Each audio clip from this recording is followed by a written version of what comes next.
Good morning everyone. My name is Ankit Sinha from Department of Civil Engineering and welcome back to the course on Engineering Hydrology. In the previous classes, we have discussed many aspects of hydrology including objective and application, hydrologic cycle. We have talked about catchment area and watershed. We have discussed questions on hydrological budget, forms of precipitation, types of precipitation, rainfall seasons and measurement of rainfall.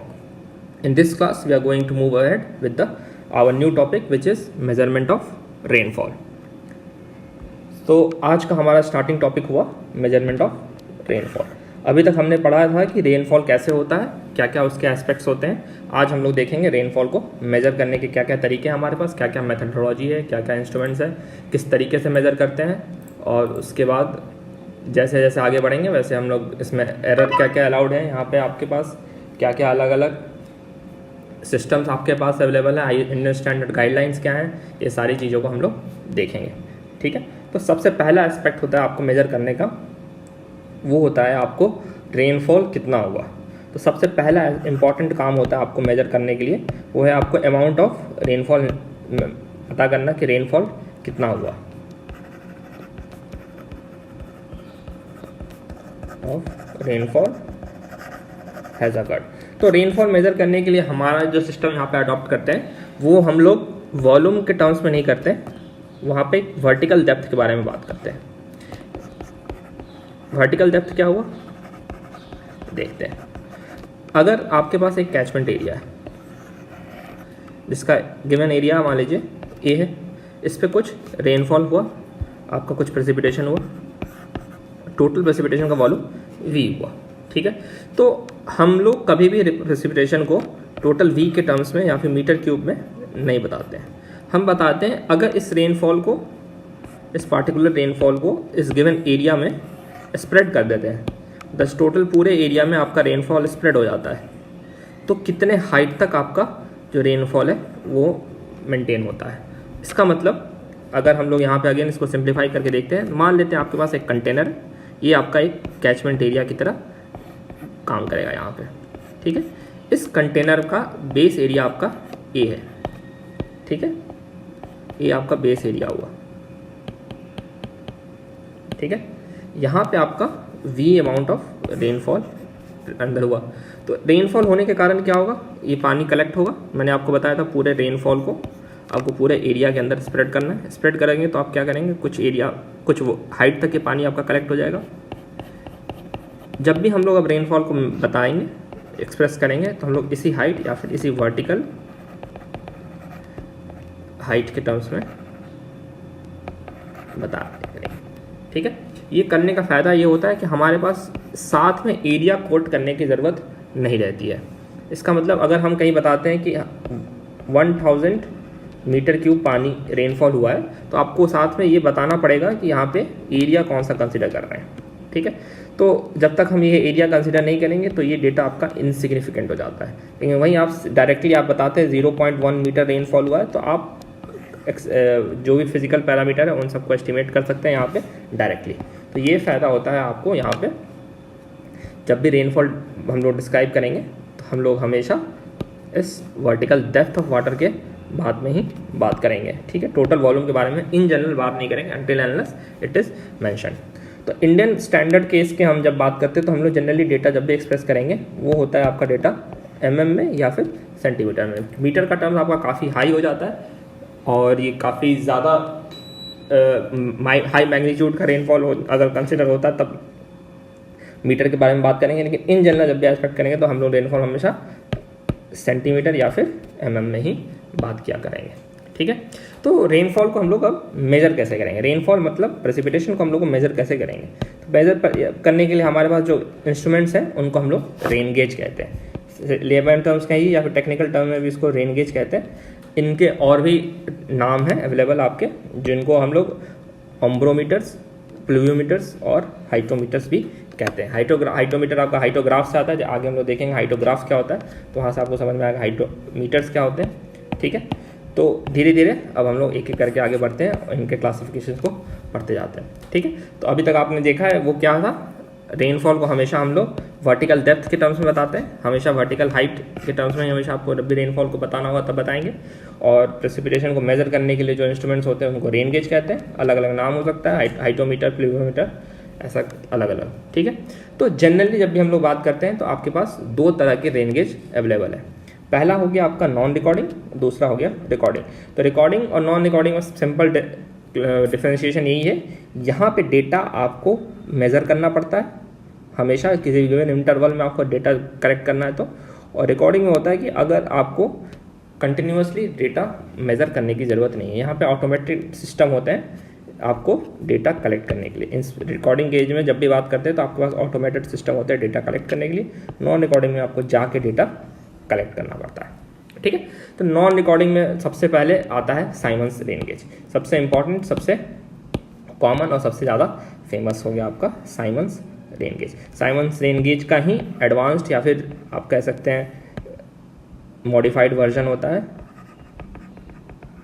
Indian standard rain gauge या IMD rain gauge. Simons का ही advance version या फिर modified version होता है, ठीक है। तो अब हम लोग सबसे पहले स्टार्ट करते हैं अपनी डिस्कशन को साइमन्स रेन गेज से लेके, ठीक है। तो साइमन रेन गेज है क्या? एक तरह से यूनिवर्सल गेज है जो कि आपका कुछ इस हिसाब से देखने को रहता है, ठीक है। अगर हम इसको डायग्राम में देखें तो साइमन रेन गेज आपका कुछ ऐसा दिखेगा देखने में, ठीक है। तो यहाँ पे क्या है आप देख सकते हैं, एक आपके पास रेन गेज का इंस्ट्रूमेंट है, एक किसी कंक्रीट ब्लॉक के ऊपर रखा गया है, मतलब इसको कोई हाइट प्रोवाइड की जा रही है और उसके कुछ मेजरमेंट्स हैं। आपको डाया दिया गया है, dia is equal to 125 mm, कुछ हाइट होती है, हाइट भी इसकी आपकी मान लीजिए 250 mm होती है, ठीक है। तो इसमें बेसिकली क्या होता है, आपका एक फनल होता है, आप यहाँ देख रहे हो एक फनल है, यहाँ पे आपका गिवन एरिया में आपका रेनफॉल कलेक्ट होता है, फनल से कलेक्ट होके पानी आपका ग्लास बॉटल में जा रहा है, ग्लास बॉटल में आप फाइनली आप मेजरमेंट यहाँ से विड्रॉ करके आप मेजरिंग जार या मेजरिंग ग्लास से मेजरमेंट कर सकते हैं। ये कुछ स्टैंडर्ड आपके डायमेंशंस दिए हुए हैं कि आपका foundation block 60 centimetre bye 155 centimetre का होना चाहिए, ग्राउंड लेवल से कितना ऊंचा होना चाहिए, लिस्ट 5 सेंटीमीटर, तो टोटल ग्राउंड कॉन्क्रीट ब्लॉक आपका 60 बाई 60 का होता है। ये सारे डेटा आपको यहाँ देख सकते हो, ये सब आपको याद रखने की ज़रूरत नहीं, लेकिन रफ एस्टिमेट आपको पता होना चाहिए, ठीक है। इसमें मेजर इंपॉर्टेंट ये होता है आपका डाया 125 mm का होता है ना, हाइट 250 mm का होता है। तो ये साइमन्स रेन गेज होता है। इसका यूज़ कैसे होता है, ये अगेन जिस भी एरिया में आपको रेनफॉल को मेज़र करना है, आप उस एरिया में इस रेन गेज को इंस्टॉल कर दीजिए। रेन गेज इंस्टॉल करने के कुछ पैरामीटर्स हैं, आपको नीचे फाउंडेशन देना पड़ेगा, फाउंडेशन का डायमेंशन आपको यहाँ पे दिया हुआ है, ज़मीन से 5 सेंटीमीटर ऊपर होना चाहिए ये हाइट, और ये टोटल आप इसके और भी गाइडलाइंस हैं, आपका आसपास पेड़ नहीं या फिर कोई भी हाई राइज बिल्डिंग नहीं होनी चाहिए, ये सारे गाइडलाइंस को भी हम लोग आगे देखेंगे। यहाँ पे रेनफॉल आपका ऊपर के ओपनिंग से कलेक्ट होगा, और जैसे जैसे रेनफॉल कलेक्ट होगा आप यहाँ पे जाके मेजरमेंट कर सकते हैं, ठीक है। तो ये होता है साइमन रेन गेज। इसी का मॉडिफिकेशन होता है आपका इंडियन स्टैंडर्ड रेन गेज, इसको IS रेन गेज या फिर IMD के हिसाब से भी कहते हैं। इसमें कुछ मॉडिफिकेशन प्रोवाइड की गई हैं। पहला मॉडिफिकेशन है आपका cross sectional area of collection को बढ़ा दिया गया 100 सेंटीमीटर। दो टाइप के आपके बेसिकली अवेलेबल होते हैं, एक हो गया आपका जहाँ पे आपका cross sectional area 100 centimetre square होता है, दूसरा क्रॉस सेक्शनल एरिया आपका 200 सेंटीमीटर स्क्वायर होता है। अभी हमने हम लोग डिस्कस किया था, वहाँ देखा था क्रॉस सेक्शनल एरिया से कोई खास फर्क नहीं पड़ता है कि आपका मेजरमेंट क्या हो रहा है। अगेन ये थ्योरेटिकल बात होती है, जब भी रेनफॉल हो रहा होता है तो आपको पता है रेनफॉल एक स्ट्रेट लाइन में नहीं फॉल होता है, हो सकता है कुछ पार्टिकुलर एंगल में आ रहा हो, तो यहाँ पे आपको क्रॉस सेक्शनल एरिया से फ़र्क पड़ सकता है, इसलिए स्टैंडर्ड्स डिफाइन किए जाते हैं। इसकी रिजर्वायर की कैपेसिटी 2 से 10 लीटर होती है, और यहाँ पे एक इंपॉर्टेंट चीज़ होती है, मेटल कंटेनर की जगह यहाँ पे आप फाइबर रेनफोर्स प्लास्टिक के हिसाब से रिप्लेस कर दिया जाता है, ताकि आप मेजरमेंट के लिए पानी को उस कंटेनर से बाहर निकालने की ज़रूरत नहीं पड़े। तो ये हो गया आपका एक example Indian standard IMD rain gauge. यहाँ पे आप देख सकते हैं मेजरमेंट करने के लिए आपके पास डायरेक्ट यहाँ पे मेजरिंग स्केल दिया हुआ है, ये ट्रांसपेरेंट है, फाइबर ग्लास का बना हुआ है, यहाँ पे आपका फनल है, मोर और लेस आपका वर्किंग सेम है। यहाँ पे कंक्रीट फाउंडेशन की जगह आपको यहाँ पे हाइट के थ्रू इंस्टॉल किया गया है, ठीक है। तो ये एक तरह से नॉन रिकॉर्डिंग रेन गेज होता है। यहाँ पे जब भी आपको मेजरमेंट करना हो तो आपको पर्सनली जाना पड़ेगा, यहाँ पे मेजरमेंट देखना होगा कि हाँ रेनफॉल कितना हुआ है, और उसके बाद आपको रीडिंग नोट करनी पड़ेगी। तो यूनिफॉर्मिटी के लिए IMD ने रिकमेंड किया हुआ है सारी रीडिंग्स जो भी देनी होती है वो होगी आपकी 8:30 AM पे एवरी डे। ठीक है। तो जो भी मेजरमेंट की जाती है तो लास्ट 24 आवर्स की हमेशा 8:30 बजे सुबह में डेटा कलेक्ट किया करना होता है। ठीक है। तो यहाँ पे आपको 2-3 चीज़ें इंपॉर्टेंट रखनी होती है कि जब भी रेन गेज से हम लोग मेजरमेंट करते हैं तो पूरे गिवन एरिया का आप एग्जैक्टली कभी मेजर नहीं कर सकते हैं। ठीक है। तो आपके पास मान लीजिए सैंपल एरिया कुछ इतना बड़ा है, ठीक है, तो आप हर पूरे सैंपल एरिया में रेन गेज नहीं रख सकते हैं ताकि आपको एग्जैक्ट मेजरमेंट प्रोवाइड हो। तो आप क्या करते हैं, गिवन एरिया पे जाते हैं, गिवन साइट सेलेक्ट करते हैं और वहाँ पे आप रेन गेज इंस्टॉल करते हैं। ठीक है। और ये रेन गेज इंस्टॉल करने का तरीका मतलब हो गया आपको यहाँ पे एक सैम्पलिंग की तरह से आप रेनफॉल को कलेक्ट कर रहे हैं, और ये सैंपल एज्यूम करते हैं कि आपके पूरे एरिया का रिप्रेजेंटेटिव सैंपल है। तो हम जब कह रहे होते हैं यहाँ इस पॉइंट का रेनफॉल आप मेजर, इस गिवन एरिया का रेनफॉल आपको मेजर करना होता है, तो आप क्या करते हैं, अलग अलग सैंपल्स पे रेनफॉल मेजर करते हैं और उसके बाद उसके अलग अलग नॉर्मलाइजेशन टेक्निक, एवरेजिंग टेक्निक से हम एस्टिमेट करते हैं गिवन एरिया का रेनफॉल ये होगा। तो ये काम आपका सैंपल्स का होता है, और हम लोग जब भी मेजरमेंट करते हैं हम लोग सैम्पलिंग के टर्म्स में ही करते हैं। ठीक है। हम लोग को ये भी पता है कि प्रेसिपिटेशन हमेशा रेनफॉल प्लस स्नो के टर्म्स में भी होता है। तो स्नोफॉल होता है तो स्नोफॉल को हम लोग लिक्विड फॉर्म में कन्वर्ट करते हैं सबसे पहले, और इस कन्वर्ट करने के बाद मेजर करते हैं आपका हाइट कितना हुआ। ठीक है। तो स्नोफॉल का जब भी मेजरमेंट होता है वो मेल्टेड फॉर्म में ही होगा, आपका डायरेक्ट स्नो के फॉर्म में नहीं होता, क्योंकि यहाँ पर डेंसिटी आपकी जो है वो वेरी करते रहती है। तो यूनिफॉर्म डेंसिटी के लिए हमेशा हम लोग लिक्विड फॉर्म में ले आते हैं। वाटर की डेंसिटी मोर और लेस कांस्टेंट होती है एक नॉर्मल वर्किंग टेम्परेचर के समय, तो ये इस हिसाब से हम लोग मेजरमेंट करते हैं। ये हो गया आपके नॉन रिकॉर्डिंग रेन गेजेस, जहाँ पे एक बार फिर से हम बताते हैं 2 रेन गेज होते हैं आपके साइमन गेज रेन गेज, जिसको आप बेसिकली यूनिवर्सल रेन गेज भी कहते हैं। इसका डायमीटर और करेक्शन आपका 12.7 सेंटीमीटर हो गया। यहाँ पे आपको 8:30 बजे जाके हमेशा डेली IMD का रिकमेंडेशन है, यहाँ पे आपको डेटा कलेक्ट करना होता है। इसी का मॉडिफाइड फॉर्म हो गया इंडियन स्टैंडर्ड रेन गेज, जहाँ पे आपका क्रॉस सेक्शन एरिया 100 सेंटीमीटर से 200 सेंटीमीटर स्क्वायर होता है, और रिजर्वायर का 2 लीटर से 10 लीटर का होता है। और यहाँ पे फाइबर रेनफोर्स प्लास्टिक यूज़ किया जाता है मेटल कंटेनर के अलावा। तो डेप्थ ऑफ रेनफॉल क्या होगा, जब भी कलेक्ट करना होगा तो डेप्थ ऑफ रेनफॉल हो जाएगा जितना वॉल्यूम आपका पानी का कलेक्ट होगा divide by cross section area, जो कि आपका 12.7 सेंटीमीटर है। अगर साइमन्स गेज के बारे में बात कर रहे हैं, अगर इंडियन स्टैंडर्ड गेज के बारे में बात करेंगे तो आपका कलेक्शन एरिया 100 या 200 हो गया। तो यहाँ से आप डेप्थ ऑफ रेनफॉल कलेक्ट कर सकते थे, और ये हो गया आपका non recording type of rain gauges. ठीक है। तो अभी तक हम लोग प्रेसिपिटेशन में यहाँ तक देखा है कि रेनफॉल मेजरमेंट के आपके पैरामीटर्स क्या होते हैं, और नॉन रिकॉर्डिंग रेन गेज में साइमन्स रेन गेज और इंडियन स्टैंडर्ड या फिर IMD रेन गेज के बारे में हम लोग देखा है। अब हम लोग स्टार्ट करेंगे recording type of rain gauge. ठीक है। तो recording type of rain gauge का अलग अलग बहुत वेरियस स्टैंडर्ड्स आपके पास अवेलेबल है मार्केट में। आप कह सकते हैं वेइंग बकेट हो गया, टिपिंग बकेट, साइफन बकेट, या फिर इसको फ्लोट टाइप भी कहते हैं, और रेडार का मेजरमेंट कहते हैं। तो रिकॉर्डिंग रेन गेज का एडवांटेज ये रहता है कि आपको रीडिंग लेने के लिए बार बार ऑन साइट जाने की ज़रूरत नहीं है। तो यहाँ पे आपको कई बार पता है कि कई बार रिमोट एरियाज़ भी अवेलेबल हैं। सपोज कोई हिली एरिया है, कोई डेजर्ट एरिया है, जहाँ पे आप इजीली ह्यूमन प्रेजेंस इंश्योर नहीं करा सकते हैं। आपको पता है कि आपको यूनिफॉर्मिटी ऑफ मेजरमेंट के लिए डेली 8:30 में आपको मेजरमेंट करना होता है।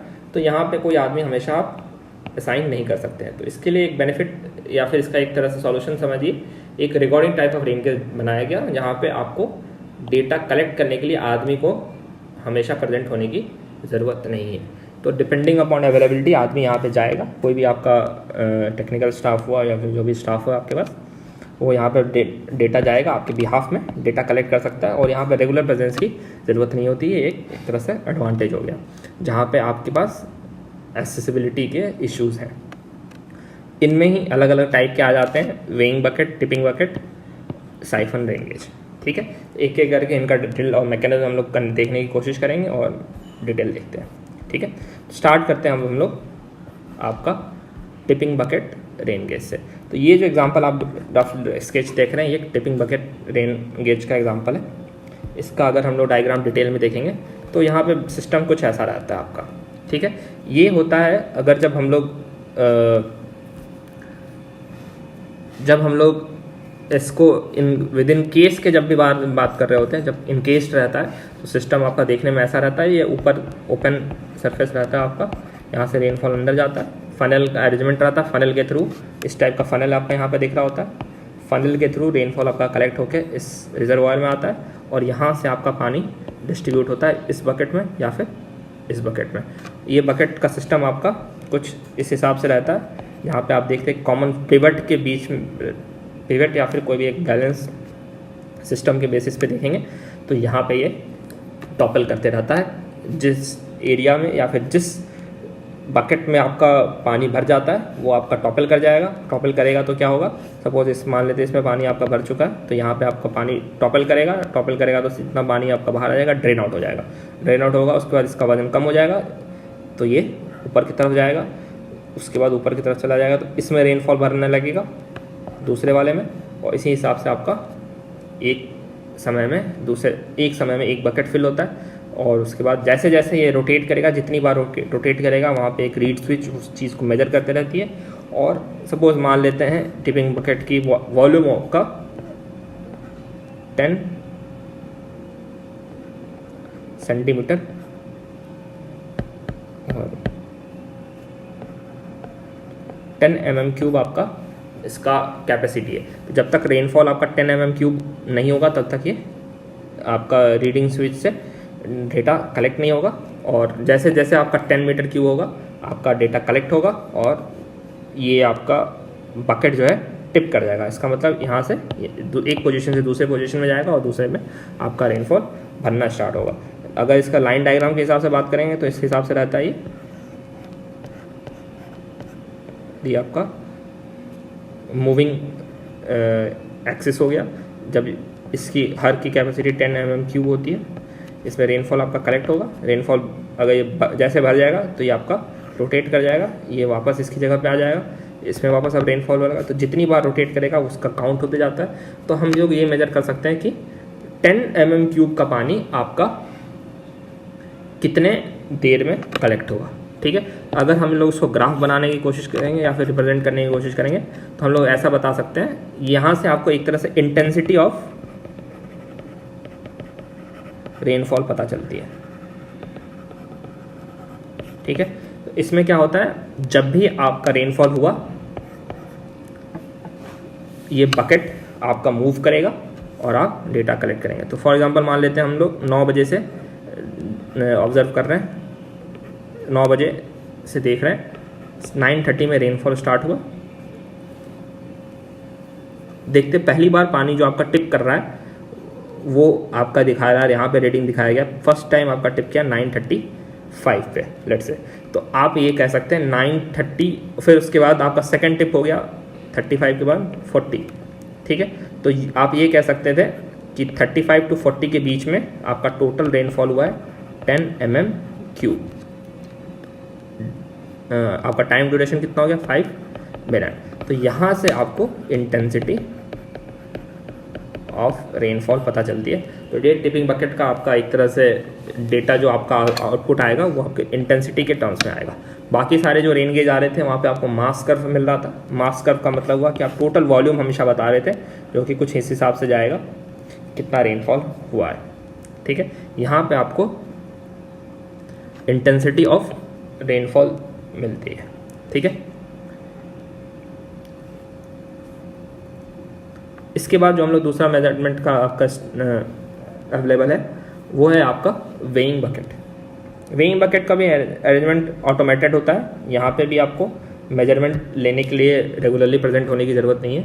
यहाँ पे सिस्टम क्या होता है, एक आपका रिवॉल्विंग ड्रम अवेलेबल होता है जिसपे पेन या फिर किसी भी मैकेनिज्म के थ्रू मार्क किया जाता है कि आपका वेट कितना है। तो रेनफॉल इसमें कलेक्ट होगा आपका, देखिए रेनफॉल कलेक्ट होगा आपका बकेट का। जैसे जैसे रेनफॉल कलेक्ट होगा ये आपका स्प्रिंग दबते जाएगा, स्प्रिंग दबेगा तो उसके हिसाब से आपका पेन का जो मार्किंग है वो चेंज होगा और उसी हिसाब से आपका ड्रम है उस पर प्लॉट चेंज होते जाएगा। तो इसका जो मास कर्व बनता है वो हमेशा मास कर्व के हिसाब से बनता है। तो इसका मतलब हुआ, देखिए अगेन इसका कर्व मान लेते हैं, रीडिंग लेना शुरू किया हमने, 0 0 0 0 चल रहा था, रेनफॉल स्टार्ट हुआ, तो आप देखेंगे इसका वेट बढ़ते जाएगा। फिर स्टार्टिंग में आपका 0 0 था, रीडिंग लेना स्टार्ट किया, फिर आपका मान लीजिए रेनफॉल हुआ, फिर रेनफॉल आपका रुक गया, फिर इसका वेट कांस्टेंट रहेगा, फिर रेनफॉल हुआ, मान लीजिए अब तेज रेनफॉल हो रहा है तो ये ज़्यादा ऐसे रहेगा, फिर कांस्टेंट रहा। तो ये आपको पता चल रहा है, ये आपको basically total weight of rainfall पता चलता है। तो ये इंटेंसिटी नहीं बताता है यहाँ पे, ये आपको मास कर्व प्रोवाइड करता है। तो ये जो आपका कर्व होता है वो मास कर्व होता है। डिटेल में हम लोग देखेंगे इंटेंसिटी कर्व क्या होता है, मास कर्व क्या होता है। तो यहाँ से आपको जो है मेजरमेंट आएगा वो मास कर्व के टर्म्स में आएगा। तो आप यहाँ पे जैसे बता सकते हैं इस ड्यूरेशन और इस ड्यूरेशन के बीच में इतना रेनफॉल हुआ है। इस कर्व को देख के आप ऐसे इंटरप्रेट कर सकते हैं। आप कह सकते हैं यहाँ से यहाँ के बीच में रेनफॉल नहीं हुआ क्योंकि मास कांस्टेंट रहा। अगेन आप देख सकते हैं यहाँ से यहाँ के बीच में आपका रेनफॉल इतना अमाउंट का हुआ है, ठीक है। तो मास कर्व इस हिसाब से रिप्रेजेंट करता है कि टोटल रेनफॉल कितना हुआ है विथ रिस्पेक्ट टू टाइम, वो आप यहाँ पे बता सकते हैं। अगेन आप इसको इंटेंसिटी में भी कन्वर्ट कर सकते हैं, लेकिन इसका जो आउटपुट होता है वो आपके मास कर्व के हिसाब से होता है। थर्ड टाइप होता है आपका siphon rain gauge. Siphon rain gauge का आपका एग्जांपल अगेन यहाँ पे दिख रहा है। यहाँ पे क्या होता है, एक फ्लोट लगा रहता है। जैसे जैसे आपका रेनफॉल कलेक्ट होता है और अगर आपका रिजर्वायर भर जाता है तो साइफन के थ्रू पानी आपका वापस निकल जाता है, ठीक है। तो ये आपको यहाँ पे बेनिफिट रहती है, ठीक। जब वेइंग बकेट के बारे में बात करते हैं तो हम लोग को आपको टाइम टू टाइम आके वेइंग बकेट को रीसेट करना पड़ता था। यहाँ पे आपको ये सिस्टम मोर और लेस काफ़ी कम करना पड़ेगा। अगर हम लोग यहाँ पे इसका डाया को बढ़ा के रखते हैं, मतलब अगर हम लोग इसकी वॉल्यूम को बढ़ा के रखते हैं तो आपका एक्यूरेसी कम रहेगा। और अगर हम लोग इसका आपके कंटेनमेंट रिजर्वायर को पतला करते हैं तो हमको फ्रीक्वेंटली आपको रेनफॉल के लिए रीसेट करना पड़ेगा। इसका मतलब आपको भर जाने के बाद खाली करना पड़ेगा। लेकिन साइफन रेन गेज के साथ ऐसा सिस्टम नहीं है। ये अपने आप टाइम टू टाइम खुद अपने जैसे जैसे इसका रिजर्वायर फिल हो जाएगा ये खुद ही ये साइफन के थ्रू यहाँ से जो जितना पानी रिजर्वायर में है उसको वैकेट कर देगा और आपका रीडिंग रीसेट कर देगा। अगेन इसका अगर प्लॉट देखेंगे तो हम ऐसा कुछ यहाँ पे देखेंगे। यहाँ पे टाइम का पैरामीटर है, यहाँ पे आपका कितना रेनफॉल हुआ वो स्टार्टिंग में देख रहे थे, रेनफॉल आपका 0 पे, मतलब एक तरह से रीसेट किया हुआ है। जैसे जैसे रेनफॉल हुआ आपका ग्राफ आगे बढ़ते जा रहा है, ऊपर बढ़ते जा रहा है। 10 mm का आपका रेनफॉल हो चुका है। तो अब पूरा रिजर्वायर भर जाने के कारण साइफन का सिस्टम एक्ट करेगा और ये आपका रिजर्वायर को खाली कर देगा, आपका वापस रीसेट हो जाएगा। फिर आपका रेनफॉल स्टार्ट होगा, आप मेजर कर रहे हैं, मेजर करते जाएंगे। फिर अगर आपका 10 हो गया तो आपका रिजर्वायर खाली हो जाएगा, फिर वापस रीसेट करेगा। तो यहाँ तक आपका टोटल रेनफॉल बेसिकली हो चुका है 10 + 10। तो इसका ये बेनिफिट होता है, आपको फ्रीक्वेंटली विजिट करने की ज़रूरत नहीं है। ये रिजर्वायर ऑटोमेटिकली खाली होते जाता है। यहाँ पे देखें खाली होकर इस जगह पे आपका पानी कलेक्ट होगा। जब ये भर जाएगा तब आपको रिप्लेस करना पड़ेगा। ये एडवांटेज बेसिकली ओवर आपका वेइंग बकेट रेन गेज के होता है, ठीक है। तो यहाँ पे आपका एक्यूरेसी रहता है। एक्यूरेसी होने का कारण क्या है, ये आपका काफ़ी जो रिजर्वायर या फिर आपका जो भी मेजरिंग कंटेनर है वो काफ़ी पतला है। तो आपको यहाँ पे इजीली मेजरमेंट करने में आसानी होगी। आप सेंसिटिव इंस्ट्रूमेंट वेट का लगा सकते हैं, जो कि काम आप यहाँ पे नहीं कर सकते। तो यहाँ पे जो ट्रेड ऑफ करते थे सेंसिटिविटी को टाइम के कितना फ्रीक्वेंटली आपको चेंज करना पड़ेगा, तो उसका सॉल्यूशन आपका साइफन रेन गेज होता है। इसके बाद हम लोग जो देखते हैं वो एक होता है आपका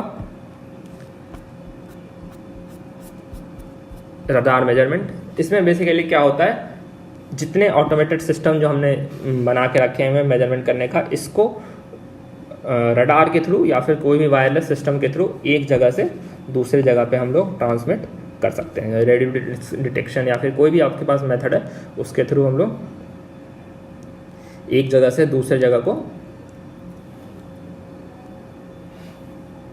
डिस्प्ले करना या फिर ट्रांसपोर्ट करने की जब बात करते हैं तो ये सिस्टम हो गया, ठीक है। तो आज हमने देखा नॉन रिकॉर्डिंग रेन गेजेस क्या क्या होते हैं, रिकॉर्डिंग रेन गेजेस क्या क्या होते हैं। रिकॉर्डिंग रेन गेजेस में हमने देखा आपके पास weighing bucket, tipping bucket, siphon rain gauge और रडार, ठीक है।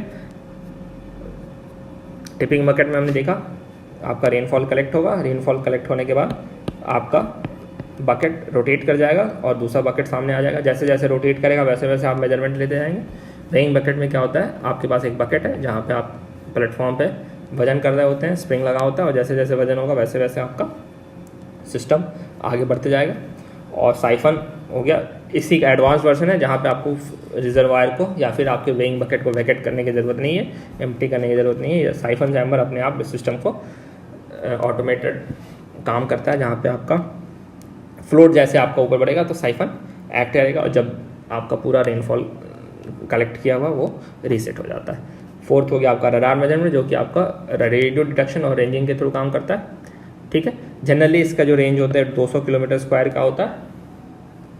ठीक है, तो आज के लिए हम लोग बस यहाँ पर रुक रहे हैं। नेक्स्ट क्लास में हम लोग रेन गेज स्टेशन, मतलब कि क्या क्या रेन गेज के नेटवर्क के पैरामीटर्स होते हैं, क्या क्या डिस्टेंस में आपको रखना पड़ता है, इन सब चीज़ों के बारे में डिटेल में डिस्कस करेंगे। Thank you.